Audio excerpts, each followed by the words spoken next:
நீங்கள் பார்த்து கொண்டிருப்பது உஸ்தாத் மதுரை முஜாஹித் மனம் கவரும் சொற்பொழிவு. இது மார்க்கம் மற்றும் சமுதாயத்திற்கான குரல்.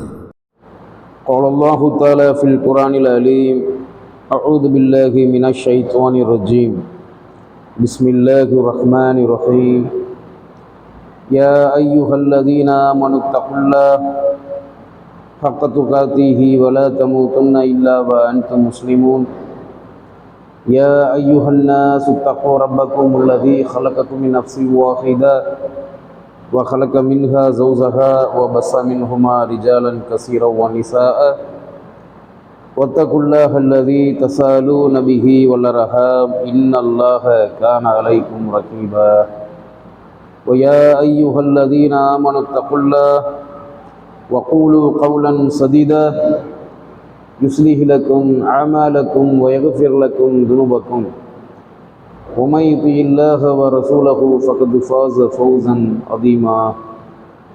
கண்ணியத்திற்குரிய எல்லாம் வல்ல அல்லாஹ்வின் நல்லடியார்களே, அன்பார்ந்த இஸ்லாமிய சகோதர சகோதரிகளே, அல்லாஹ்வின் மகத்தான பேரருளால் அல்லாஹு தாலா நம் மீது கடமையாக ஆக்கிய இந்த ஜும்மா வணக்கத்தை நிறைவேற்ற வேண்டும் என்கிற நல்லெண்ணத்தில் நாம் எல்லாம் அல்லாஹுவை வணங்குவதற்காக அவனுடைய இல்லத்தில் ஒன்றாக அமர்ந்திருக்கிறோம்.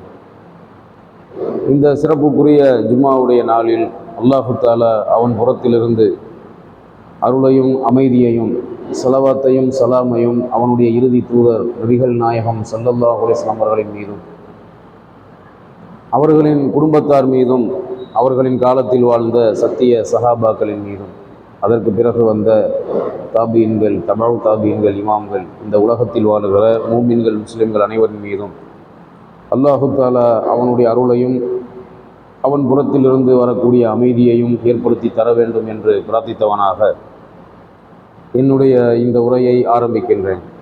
அன்பார்ந்த இஸ்லாமிய சகோதர சகோதரிகளே, அல்லாஹு தாலா அவன் இறக்கி வைத்த இறுதி வேதம், அற்புத வேதமான அல் குர்ஆனில் மரணம் என்ற அல்லாஹ் படைத்த மவுத் என்ற அந்த மரணத்தை பற்றி பல உண்மைகளை, பல அறிவுரைகளை அல்லாஹ் நமக்கு படிப்பினையாக சொல்லி காட்டுகிறான். திருக்குர்ஆனில் இருக்கக்கூடிய சூறாக்களில் சில சூறாக்கள், சில அத்தியாயங்களில் மரணம் சம்பந்தமாக, மவுத்து சம்பந்தமாக பல உண்மைகள் நமக்கு சொல்லப்பட்டு இருக்கிறது.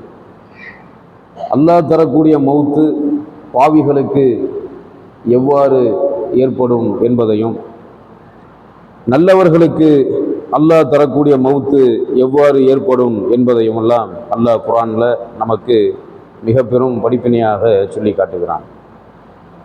பாவிகளுடைய உயிர்களை கைப்பற்றக்கூடிய மலக்குகள் அவர்கள் மிக கடினமாக கைப்பற்றுவார்கள் என்பதை அல்லாஹ் குர்ஆனில் சூரா நாசியாத், திருக்குர்ஆனில் இருக்கக்கூடிய 79வது சூறாவில் உள்ள 1, 2 ஆகிய 2 வசனங்களில் அல்லாஹ் நமக்கு படிப்பினையாக சொல்லி காட்டுகிறார். அந்த 79வது சூறாவில் உள்ள முதல் வசனத்தில் அல்லாஹ் சொல்லுகிறார், வன்னாசிஆதி ஹர்கா, கடினமாக பாவிகளின் உயிர்களை கடினமாக பறிப்பவர்களான, கைப்பற்றுபவர்களான மலக்குகள் மீது சத்தியமாக, ஒன் நாஷிதாத்தி நஷ்தா, நல்லவர்களின் உயிர்களை, நல்லடியார்களின் உயிர்களை லேசான முறையில், இலகுவான முறையில் கலற்றுபவர்களான மலக்குகள் மீது சத்தியமாக. அப்போ பாவிகளின் உயிர்களை கடினமாக பறிக்கக்கூடிய மலக்குகளான அந்த மலக்குள் மவுத்து மீது சத்தியமாக, நல்லவர்களின் உயிர்களை இலகுவான முறையில் கலற்றக்கூடிய, இலகுவான முறையில் கைப்பற்றக்கூடிய மலக்குகளின் மீது சத்தியமாக என்று அல்லாஹ் சொல்லி காட்டுகிறான். அப்போ நல்லவர்களினுடைய உயிர் மலக்குள் மவுத்து என்ற அந்த வானவர்களால் இலகுவான முறையில் கைப்பற்றப்படுகிறது.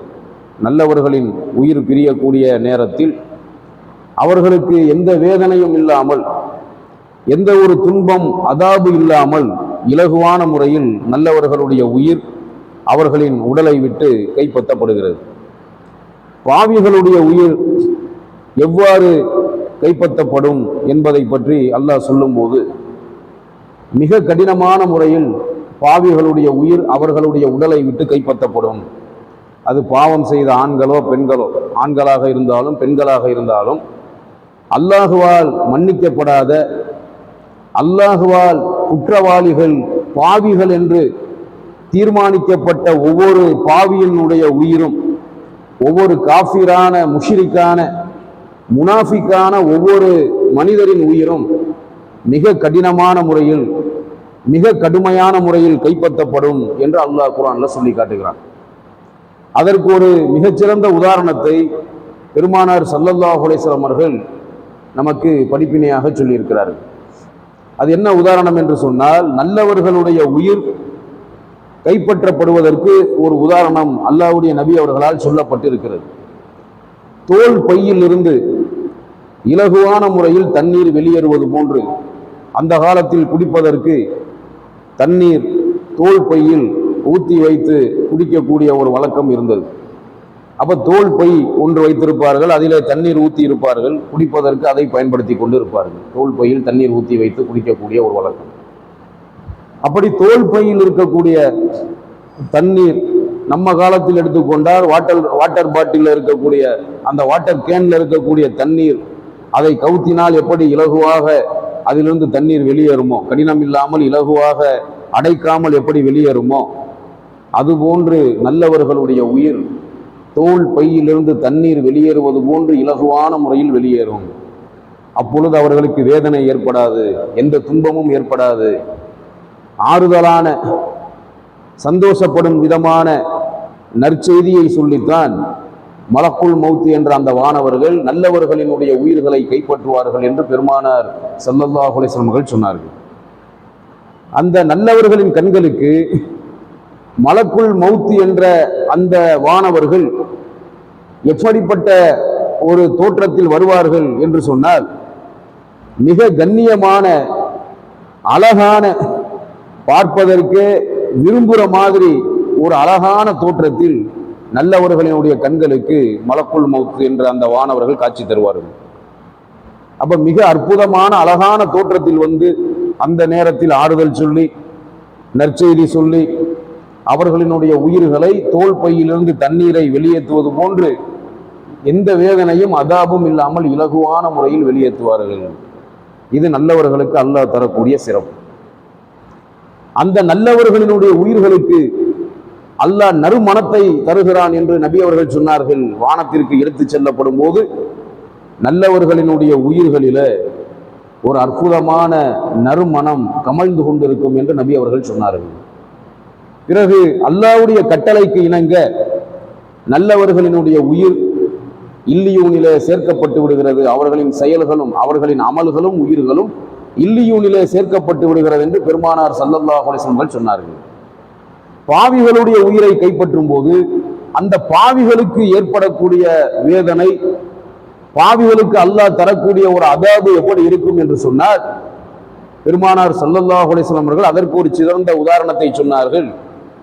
தண்ணீரில நனைக்கப்பட்ட, அதாவது நீரில் நனைக்கப்பட்ட கம்பளி போர்வையிலிருந்து ரோமத்தை பிடுங்குவது எப்படி கடினமான காரியமோ, அதுபோன்று பாவிகளுடைய உயிர்கள் கடினமான முறையில் கைப்பற்றப்படும் என்று நபி அவர்கள் சொன்னார்கள்.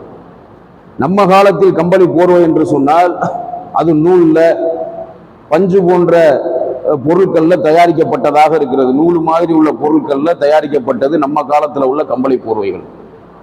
அந்த காலத்தில் உள்ள கம்பளி போர்வைகள் எல்லாம் ஒரே ரோமமாக இருக்கும். அந்த ரோமம் முடிமுடியாக இருக்கக்கூடிய கம்பளி போர்வையை தான் அன்னைக்கு குளிருக்கு பயன்படுத்தினார்கள். அதை தண்ணீர்ல நனைச்சாச்சுன்னு சொன்னா அதுல இருந்து ரோமத்தை பிடுங்குவது ரொம்ப கடினமான ஒரு விஷயம்.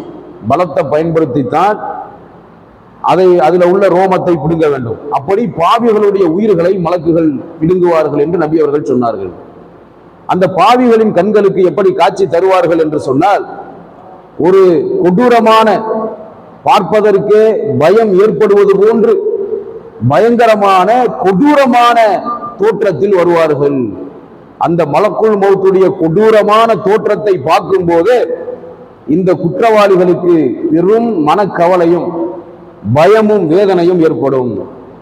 அந்த வேதனையோடு மலக்குள் மௌத்தை பார்த்து வேதனைப்பட்டு பயந்து நடுங்கக்கூடிய பாவிகளுக்கு அந்த வேதனையில அதாபு தரப்படும். எப்படிப்பட்ட அதாபு? அல்லாஹ் குர்ஆன்ல சொல்லுகிறான், அவர்களுடைய முகத்தின் மீது அடிப்பார்கள். மலக்குள் மௌத் என்ற வானவர்கள் அவர்களுடைய முகத்தின் மீது அடிப்பார்கள், முதுகுகளின் மீது அடிப்பார்கள், விலா புறங்களின் மீது அடிப்பார்கள். அடித்துத்தான் அந்த பாவிகளுடைய உயிர்களை கைப்பற்றுவார்கள். அதற்கு நபி அவர்கள் சொன்ன உதாரணம், கம்பளி போர்வையிலிருந்து நீரில் மூழ்கிய, நீரில் நனைக்கப்பட்ட கம்பளி போர்வையிலிருந்து ரோமத்தை பிடுங்குவது போன்று பாவிகளுடைய உயிர்கள் மிக கடினமான முறையில் பிடுங்கப்படும் என்று நபி அவர்கள் சொன்னார்கள். அதை பற்றி அல்லாஹ் குர்ஆன்ல சொல்லுகிறான். பிறகு பிடுங்கப்பட்ட அந்த உயிர், அந்த பாவிகளுடைய உயிர்கள், பாவிகள் என்று தீர்மானிக்கப்பட்ட ஒவ்வொரு ஆணுக்கும் பெண்ணுக்கும் அல்லாஹ் தரக்கூடிய இழிவான நிலை, காஃபிராக, முஷ்ரிக்காக, முனாஃபிக்காக மரணித்த, நிராகரிக்கக்கூடிய, இணை வைக்கக்கூடிய நயவஞ்சகர்களாக மரணித்த ஒவ்வொருவருக்கும் அல்லாஹ் தரக்கூடிய இழிவான நிலை. அவர்களுடைய உயிர் வெளியே வந்த பிறகு அந்த உயிருக்கு ஒரு மோசமான வெறுக்கக்கூடிய துர்நாற்றத்தை அல்லாஹ் ஏற்படுத்தி விடுவான். அந்த வெறுக்கக்கூடிய துர்நாற்றத்தோடு மலக்குள் மௌத்து வெறுப்பாக கொண்டு செல்வார்கள்.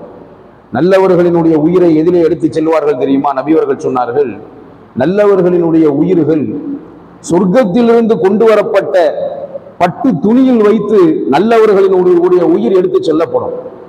மூமின்களாக வாழ்ந்து மூமின்களாக யாரெல்லாம் மரணித்தார்களோ, முத்தகீன்களாக வாழ்ந்து முத்தகீன்களாக யாரெல்லாம் மரணித்தார்களோ, தொழுகையாளிகளாக வாழ்ந்து தொழுகையாளிகளாக யாரெல்லாம் மரணித்தார்களோ அவர்களுக்கு அல்லாஹ்வுடைய நாட்டப்படி இந்த ஒரு நன்மையை அல்லாஹ் தருகிறான். சொர்க்கத்து பட்டு துணியில் மூமின்களின், முத்தகீன்களினுடைய, நல்லடியார்களுடைய உயிர் சொர்க்கத்து பட்டு துணியிலே எடுத்து செல்லப்படுது. அந்த உயிருக்கு அல்லாஹ் நறுமணத்தை தருகிறான். பாவிகளினுடைய உயிர் நெருப்பாக எடுத்து செல்லப்படுகிறது. அதற்கு துர்நாற்றத்தை அல்லாஹ் தந்து விடுகிறான். மோசமான வாசனை, மோசமான நாட்டம் அடிக்கும் அந்த உயிர். அது வானத்திற்கு எடுத்து செல்லப்படும் போது முதல் வானத்தில் உள்ள மலக்குகள் எல்லாம் கேட்பார்கள், துர்நாற்றம் வீசக்கூடிய ஒரு பொருள் இருக்கிறது, எதை நீங்கள் எடுத்து வந்தீர்கள் என்று கேட்கும்போது பாவிகளுடைய உயிர்களை நாங்கள் எடுத்து வந்திருக்கிறோம் என்று அந்த மலக்குள் மௌத்து சொல்வார்கள். பிறகு அல்லாஹ்வுடைய ஆணைக்கு இணங்க, அவனுடைய கட்டளைக்கு இணங்க இந்த பாவியினுடைய உயிரை சிஜ்ஜீனிலே நீங்கள் சேர்த்து விடுங்கள், இவனுடைய செயல்களையும் அந்த சிஜ்ஜீனிலே நீங்கள் சேர்த்து விடுங்கள் என்று அல்லாஹ் கட்டளையிடுவான். சிஜ்ஜீனிலே பாவிகளுடைய உயிர்களும் செயல்களும் பதிவு செய்யப்படும், அதிலே வைக்கப்படும் என்று நபி அவர்கள் சொன்னார்கள். அப்படிப்பட்ட பாவிகளுக்கு மரணம் ஏற்படும் போது என்ன நிலை ஏற்படும் என்பதை பற்றி அல்லாஹ் குர்ஆன்ல நமக்கு சொல்லி காட்டுகிறான். சூரா வாக்கியாவுல, திருக்குர்ஆன்ல இருக்கக்கூடிய 56வது சூறாவில் உள்ள 83வது வசனத்தில் அல்லாஹ் சொல்லுகிறான், ஃபலவுலா இதா பலகத்தில் ஹுல்கூம. அல்லாஹ் சொல்லுகிறான், மரண தருவாயில் ஒருவனின் உயிர் தொண்டை குழியை அடையும் போது, அல்லாஹ் சொல்லுகிறான், மரண தருவாயில் ஒரு மனிதனின் உயிர் உள்ள இருக்கக்கூடிய அந்த உயிர் தொண்டை குழியை அடையும் போது, வ அன்தும் ஹீன இதின் தன்லுரூன், அந்த நேரம் நீங்கள் பார்த்து கொண்டு இருக்கிறீர்கள். பாவிகளுடைய உயிர் தொண்டை குழியை அடையும் போது, உயிர் பிரிகிற நேரத்தில் ஒருத்தர் பக்கத்துல நாம உட்கார்ந்து இருந்தா, உயிர் பிரிகிற நேரத்தில் ஒருவரை நாம் பார்த்து கொண்டிருந்தால் நமக்கு தெரியும் அந்த உயிர் பிரியுதாங்கிறது நமக்கு தெரியாது. ஆனா அவர் உயிர் போற நேரத்துல இருக்காரு, சக்கராத்துல இருக்காருங்கிறது நமக்கு தெரியும். ஒருத்தன் சக்கராத்துல, ஒரு ஆணோ பெண்ணோ சக்கராத்துல இருக்கும் போது நாம் அவங்கள பார்த்துக்கிட்டு இருப்போம்.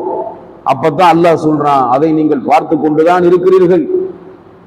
அவர்களுடைய உயிர் தொண்டை குழியை அடையும் போது, நகுனு அக்ரபு இலைஹி மின்கும் வலாக்கில்லா துபுசிரூன். அல்லாஹ் சொல்லுகிறான், ஆயினும் நாமோ அவனுக்கு உங்களை விட மிக சமீபமாக இருக்கிறோம், எனினும் நீங்கள் பார்க்கிறீர்கள் இல்லை. அப்ப நீங்க என்னதான் உயிர் பிரிகிற நேரத்துல ஒரு மனிதனின் உயிர் தொண்டை குழியை அடையும் போது அவன் பக்கத்திலே, நீங்கள் அந்த சக்கராத்துடைய நேரத்திலே அவன் பக்கத்தில் அமர்ந்திருந்தாலும் அவனோடு இருந்தாலும் அவன் பக்கத்தில் அமர்ந்திருக்கக்கூடிய உங்களை விட அல்லாஹ் அவனுக்கு மிக சமீபத்தில் இருக்கிறான் என்று அல்லாஹ் குர்ஆன்ல சொல்றான். அப்ப அவனுக்கு நாம மிக சமீபத்தில் இருக்கிறோம்.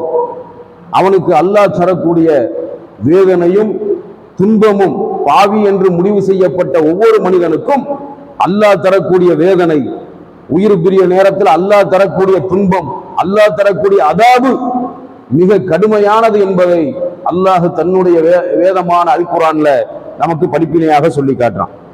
அப்படி பாவிகளுடைய மௌத்து, நல்லவர்களுடைய மௌத்து, எல்லா மௌத்தும் அல்லாஹ் தரக்கூடிய ஒன்றாக இருக்கிறது. அல்லாஹ் படைத்த ஒரு மௌத்தாக இருக்கிறது. மௌத்து என்பது அல்லாஹ் படைத்தது.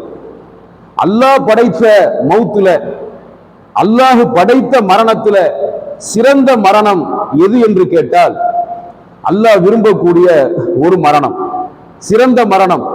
மூமினாக வாழ்ந்து மூமினாக மரணிக்கிறார்களே, அல்லாஹுவால் பொருந்தி கொள்ளப்பட்ட மக்களாக வாழ்ந்து அல்லாஹுவால் பொருந்தி கொள்ளப்பட்ட மக்களாகவே மரணத்தை தழுவுகிறார்களே, அந்த ஒவ்வொரு மரணமும் அல்லாஹ்வுக்கு விருப்பமான சிறந்த மரணம். அது எல்லாத்தையும் விட மிகச்சிறந்த மரணம். உடனே சொர்க்கத்தில் நுழையக்கூடிய ஒரு மரணம் என்னன்னு சொன்னா அதுதான் ஷஹீதுடைய மரணம். அந்த ஷஹீதுடைய மரணத்தை பற்றி அல்லாஹ் குர்ஆன்ல சொல்லும் போது, ஷஹீதுடைய அந்தஸ்து இருக்கிறதே அது எல்லோருக்கும் கிடைத்து விடாது. யாருக்கு அல்லாஹ் நாடுகிறானோ அவர்களுக்கு அந்த ஷஹீதுடைய பாக்கியம் கிடைக்கிறது. எத்தனையோ நபிமார்கள் அல்லாஹ்வுக்காக, அவனுடைய மார்க்கத்துக்காக, மார்க்கத்தின் விரோதிகளால், அல்லாஹுவின் விரோதிகளால் கொல்லப்பட்டு இருக்கிறார்கள். எத்தனையோ நபிமார்கள் அல்லாஹ்வுக்காக ஷஹீதாக்கப்பட்டிருக்கிறார்கள். அல்லாஹ்வுடைய நபி அவர்கள், இறுதி நபி பெருமானார் ஸல்லல்லாஹு அலைஹி வஸல்லம் அவர்களின் காலத்தில் வாழ்ந்த எத்தனையோ சஹாபாக்கள் அல்லாஹ்வுக்காக வேண்டி ஷஹீதாக்கப்பட்டு இருக்கிறார்கள். அப்படி அவர்கள் சஹாபாக்களில் சிலர் அல்லாஹ்வுக்காக வேண்டி கொல்லப்படும் போது, ஷஹீதாக்கப்படும் போது, அல்லாஹ்வுக்காக போர் செய்ய வந்து அந்த போர்க்களத்திலே கொல்லப்படுவார்கள். அல்லாஹ்வுக்காக திடீரென்று ஷஹீதாக்கப்பட்டார்கள். இவர்களுடைய நிலையெல்லாம் என்னன்னு சொல்லி சஹாபாக்கள் கவலையாக இருக்கும் நேரத்தில் தான் திருக்குர்ஆன்ல வசனங்கள் ஷஹீதுகளுடைய மரணத்தை பற்றியும், ஷஹீதுகளுக்கு அல்லாஹ் தரக்கூடிய அந்த கண்ணியத்தை பற்றியும் சிறப்பை பற்றியும் திருக்குர்ஆன்ல வசனங்கள் இறக்கப்பட்டது. திருக்குர்ஆன்ல இருக்கக்கூடிய 2வது சூறாவான அல் பக்ராவுல உள்ள 154வது வசனம் நமக்கு மிக பெரும் ஆதாரமாக, படிப்பினையாக இருக்கிறது. அதிலே அல்லாஹ் சொல்லுகிறான், வலா தகூலு லிமை யுக்தலு ஃபீ சபீலில்லாஹி அம்வாத் பல் அஹ்யாவு வலாக்கின் லா தஷ்உரூன். அல்லாஹ் சொல்லுகிறான், இன்னும் அல்லாஹுவின் பாதையில், அல்லாஹ்வுக்காக அல்லாஹ்வின் பாதையில் கொல்லப்பட்டவர்களை இறந்து விட்டவர்கள் என்று நீங்கள் சொல்லாதீர்கள். அல்லாஹ் சொல்லுகிறான், அல்லாஹ்வுடைய பாதையில் கொல்லப்பட்டவர்களை இறந்தவர்கள் என்று நீங்கள் கூறாதீர்கள். அப்படி அல்ல, அவர்கள் உயிரோடு உள்ளவர்கள். அவர்கள் எவ்வாறு உயிரோடு உள்ளார்கள் என்பதை நீங்கள் உணர்ந்து கொள்ள மாட்டீர்கள். அப்ப அந்த ஷஹீது உயிரோடு இருக்கிறான் அல்லாஹ் சொல்றான். அல்லாஹ்வுக்காக ஷஹீதாக்கப்பட்ட ஒவ்வொரு ஷஹீதும் ஆதம் நபி காலத்தில் இருந்து இறுதி நபி காலம் வரைக்கும், இன்று வரைக்கும், ஏன் மறுமை நாள் வரைக்கும் அல்லாஹ்வுக்காக கொல்லப்படுற ஒவ்வொரு ஷஹீதும் உயிரோடு தான் இருக்கிறான். இந்த துனியாவில் உயிரோடு இல்லை. ஆகிரத்துல அவனுக்கு அல்லாஹ் தரக்கூடிய சிறப்பு மகத்தானது. அவன் எங்க உயிரோடு இருக்கிறான்? அல்லாஹ்ட்ட உயிரோடு இருக்கிறான். ஒருத்தன் இன்னைக்கு ஷஹீதாக்கப்படுகிறான், ஒரு மூமின் இன்னைக்கு அல்லாஹ்வுக்காக கொல்லப்படுகிறான், ஷஹீதாக்கப்படுகிறான் என்று சொன்னால் அந்த ஷஹீதுடைய உயிர் உடனே சொர்க்கத்தில் நுழைந்து விடுகிறது. அல்லாஹ்விடத்தில் தான் எல்லா ஷஹீதுகளும் உயிரோடு இருக்கிறார்கள். இந்த துனியாவுல உயிரோடு கிடையாது. அதைத்தான் அல்லாஹ் சொல்றான், அவங்க எப்படி உயிரோடு இருக்கிறாங்கிறத நீங்கள் உணர்ந்து கொள்ள மாட்டீர்கள். அல்லாஹ்விடத்தில் ஒவ்வொரு ஷஹீதும் உயிரோடு இருக்கிறார்கள். இன்னும் அல்லாஹ் மற்றொரு அத்தியாயமான ஆலு இம்ரான்ல இதை பத்தி சொல்லும் போது, அந்த ஷஹீதுகள் அல்லாஹ்விடத்தில உணவளிக்கப்படுகிறார்கள் என்பதையும் அல்லாஹ் குர்ஆன்ல சொல்லி காட்டுறான். வலஇன் குத்தில்தும் ஃபீ சபீலில்லாஹி அவ் முத்தும் ல மக்ஃபிரத்தும் மினல்லாஹி வ ரஹ்மத்துன் கைரும் மிம்மா யஜ்மஊன். அல்லாஹ் சொல்லுகிறான், இன்னும் அல்லாஹ்வின் பாதையில் நீங்கள் கொல்லப்பட்டாலும் அல்லது இறந்து விட்டாலும் அல்லாஹ்விடம் இருந்து கிடைக்கக்கூடிய மன்னிப்பும் ரஹ்மத்தும் அவர்கள் சேர்த்து வைப்பதை விட மிக்க மேன்மை உடையதாக இருக்கும். அல்லாஹ் சொல்லுகிறான். அல்லாஹ்வுடைய பாதையில நாம ஷஹீதாக்கப்பட்டா நம்மை போன்று பாக்கியசாலிகள், நம்மை போன்று வெற்றியாளர்கள் இந்த உலகத்துல யாருமே கிடையாது. அல்லாஹ் கொடுக்கக்கூடிய மன்னிப்பு ரஹ்மத்தும் இந்த உலகத்துல மனிதர்கள் சேர்த்து வச்சிருக்காங்களே, அவங்க சேர்த்து வச்ச பொருட்களை விட பன்மடங்கு மேலானதுன்னு அல்லாஹ் சொல்லி காட்டுறான். அப்படிப்பட்ட அந்த ஷஹீதுடைய அந்தஸ்து மிக மேலான அந்தஸ்து என்பதை அல்லாஹ்வுடைய மார்க்கமான சத்திய இஸ்லாம் நமக்கு மிக தெளிவாக சொல்லி காட்டுகிறது. அப்ப ஒவ்வொரு ஷஹீதுக்கும் அல்லாஹ் தரக்கூடிய ஒரு கண்ணியம் அல்லாஹ் சொல்லி காட்டுகிறான். வல சூரா ஆலு இம்ரான்ல, 3வது சூறாவான ஆலு இம்ரான்ல 169வது வசனத்தில் அல்லாஹ் சொல்லுகிறான், வலா தஹ்ஸபன்னல்லதீன குத்திலு ஃபீ சபீலில்லாஹி அம்வாத்தன் பல் அஹ்யாவுன் இன்த ரப்பிஹிம் யுர்ஸகூன். அல்லாஹ் சொல்லுகிறான், அல்லாஹ்வின் பாதையில் போரிட்டு கொல்லப்பட்டவர்களை, ஒன்னு அல்லாஹ்வுடைய பாதையில அந்த ஜிஹாத் என்ற யுத்த களத்தில் கொல்லப்பட்டு மரணிக்க வேண்டும், அல்லது யுத்த களம் இல்லை என்று சொன்னால் அல்லாஹ்வுக்காக கொல்லப்பட வேண்டும். இன்னைக்கு எத்தனையோ கொலைகள் நடக்கிறது, எத்தனையோ முஸ்லீம் இன்னைக்கு கொல்லப்படுறான், அவனுக்கெல்லாம் ஷஹீதுடைய அந்தஸ்து கிடைக்குமா? கிடைத்து விடாது. அப்ப ஒரு மூமின் கொல்லப்படுகிற காரணம் எதுவாக இருக்க வேண்டும் என்று சொன்னால் அவன் மூமின் என்ற காரணத்துக்காகத்தான் கொல்லப்படணும். கொடுக்கல் வாங்கலுக்காகவோ தனிப்பட்ட விரோதத்துக்காகவோ அல்லது பெண்கள் விஷயத்துக்காகவோ பணத்துக்காகவோ ஒருத்தன் கொல்லப்பட்டா அது ஷஹீதுடைய அந்தஸ்து கிடையாது. அல்லாஹ்வுக்காக கொல்லப்பட வேண்டும். அல்லாஹ்வுக்காக யுத்தம் செய்து அந்த ஜிஹாதுடைய களத்தில் யுத்த களத்தில் கொல்லப்பட வேண்டும். யுத்த களம் இல்லை என்று சொன்னால் அல்லாஹ்வின் எதிரிக்கு ஒரு மூமினை பிடிக்காமல் அந்த மூமினை அந்த எதிரி கொண்டான்னு சொன்னா அது ஷஹீதுடைய மௌத். அல்லாஹ்வின் பாதையில் போரிட்டு கொல்லப்பட்டவர்களை மரணித்தவர்கள் என்று நீங்கள் எண்ணாதீர்கள். அவர்கள் தங்கள் ரப்பிடத்தில் தங்களுடைய இறைவனிடத்தில் உயிரோடு இருக்கிறார்கள். அவர்கள் அவனால் உணவளிக்கப்படுகிறார்கள். அப்ப ஒவ்வொரு ஷஹீதும் இன்னைக்கு அல்லாஹ்ட்ட உயிரோடு இருக்கான். அந்த எல்லா ஷஹீதுக்கும் அல்லாஹ் உணவளித்துக் கொண்டிருக்கிறான் என்று அல்லாஹ் சூரா ஆலு இம்ரான்ல 169வது வசனத்தில் இதை நமக்கு படிப்பினையாக அல்லாஹ் சொல்லி காட்டுறான். இந்த வசனங்கள் எல்லாம் இறங்கிய பிறகு நபி அவர்களிடத்திலே சஹாபாக்கள் கேட்டார்கள், யா ரசூலுல்லாஹ், அல்லாஹ்வின் பாதையில் கொல்லப்பட்டவர்களை இறந்தவர்கள் என்று சொல்லாதீர்கள், அவர்கள் உயிரோடு இருக்கிறார்கள், அவர்கள் எவ்வாறு உயிரோடு இருக்கிறார்கள் என்பதை நீங்கள் உணர்ந்து கொள்ள மாட்டீர்கள், அவர்கள் அல்லாஹுவால் உணவளிக்கப்படுகிறார்கள் என்றெல்லாம் அல்லாஹ் குர்ஆன்ல சொல்றானே, வசனத்தை இறக்கி வச்சிருக்கானே, இதுக்கு என்ன விளக்கம், இதுக்கு என்ன அர்த்தம்னு சொல்லி சஹாபாக்கள் கேட்கும் போது நபி அவர்கள் அற்புதமான ஒரு விளக்கத்தை சொன்னார்கள். ஒருவன் அல்லாஹ்வுக்காக ஷஹீதாக்கப்படும் போது அவன் உடம்புல இருந்து ஒரு சொட்டு ரத்தம் பூமியிலே விழுகிறதே, மண்ணில் விழுகிறதே, அப்படி விழும்போது வாழ்நாள்ல அவன் செஞ்ச எல்லா பாவமும் மன்னிக்கப்படுது. ஒருத்தன் ஷஹீதாக்கப்பட்டு அவன் உடம்புல இருந்து ரத்தம் மண்ணுல விழுகும் போது அவன் வாழ்நாள்ல செஞ்ச எல்லா பாவமும் மன்னிக்கப்படுது. ஒரே பாவம், கடனை தவிர. கடன் பாவம் மட்டும் மன்னிக்கப்படாத பாவம். கடன் கொடுத்தவன் மன்னிச்சாதான் அல்லாஹ் மன்னிப்பான். அது அல்லாஹ்வுடைய நபி இன்னொரு ரிவாயத்துல நமக்கு எப்படி அறிவிக்கிறாங்கன்னா, நீ 10 முறை அல்லாஹ்வுக்காக ஷஹீதாக்கப்பட்டாலும் கடன் பாவம் மன்னிக்கப்படாதுன்றான். அப்ப அந்த கடனை தவிர மீதி உள்ள பாவங்கள் எல்லாம் மன்னிக்கப்படுகிறது. அவன் ஷஹீதாக்கப்பட்டு விட்டால் அவனுடைய உயிர் நேரடியாக சொர்க்கத்திற்குள் நுழைகிறது. எப்படி நுழைகிறது என்று சொன்னால், பச்சை பறவையினுடைய கூட்டுக்குள் செலுத்தப்பட்டு, பச்சை பறவையினுடைய உடம்புக்குள் செலுத்தப்பட்டு அந்த ஷஹீதுடைய உயிர் சொர்க்கத்துக்கு அனுப்பி வைக்கப்படுகிறது. சொர்க்கத்தில் இருக்கக்கூடிய ஷஹீதுகளின் உயிர்களிடத்தில் அல்லாஹ் கேட்கும் போது, உங்களுக்கு இந்த சொர்க்கத்தில் எதை வேண்டுமானாலும் நீங்கள் கேளுங்கள், நான் தருகிறேன் என்று சொல்லும் போது எல்லா ஷஹீதுகளும் ஒன்றைத்தான் அல்லாஹ்விடத்தில் கேட்பார்கள். அந்த ஒன்று என்ன என்று சொன்னால், அல்லாஹ் எங்களை திரும்ப மனிதர்களாக்கி துனியாவுக்கு அனுப்பு, மீண்டும் நாங்கள் உனக்காக ஷஹீதாக்கப்பட வேண்டும். இதுக்கு மேல ஒரு அந்தஸ்து எங்களுக்கு தேவையில்லை. எதுவுமே இருக்கிற மாதிரி தெரியல, எங்களுக்கு ஏதாவது நீ தரணும்னு ஆசைப்பட்டா எங்களை திரும்ப மனிதர்களா படைச்சு எங்களை துனியாவுக்கு அனுப்பு, உனக்காக நாங்கள் ஷஹீதாக்கப்பட வேண்டும், இதே மாதிரி ஒரு அந்தஸ்தை எங்களுக்கு திரும்ப ஒரு முறை கொடுன்னு சொல்லி கேட்பாங்க. அல்லாஹ்வுடைய நபி அவர்கள் சொன்னார்கள், மறுமை நாள்ல ஷஹீதுகளை கண்டு நபிமார்களே பொறாமைப்படுவார்கள், அப்படிப்பட்ட அந்தஸ்தோடு வருவார்கள். உடம்பில் ரத்தம் வலிந்தவர்களாக வருவார்கள்.